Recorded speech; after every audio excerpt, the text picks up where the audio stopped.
The translation of the Book of Mormon stands as a witness of God's power. That's really interesting about the Book of Mormon is the stylometry studies that have been done.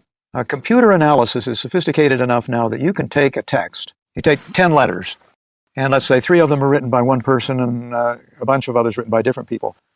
The computer can sort out by stylometry which ones were written by the same person and which were written by different people. We can take and put into a database, and it's all been done, and this has been worked on for quite a while, but now at a much higher level of sophistication.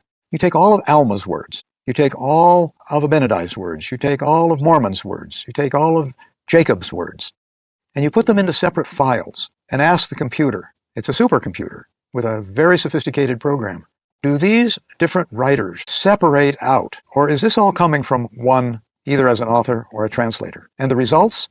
The computer can identify over 20 different authors in the Book of Mormon. This is astonishing, because even the translation by Joseph Smith doesn't blur the underlying personalities of these texts. So when you're reading something, and this is the book of Jacob, read Jacob's words and listen for his voice and his concerns. And oh yes, he will quote Zenos in Jacob chapter 5, and guess what? Zenos maps out as a completely different author as well. So you have these breaks that have been preserved, which tells me that Mormon, in his process of editing and abridging, to abridge something doesn't mean that you rewrite it, but you cut and paste portions out of a text or into another document. That's what we see here. It's a quilt of different fabrics being put together.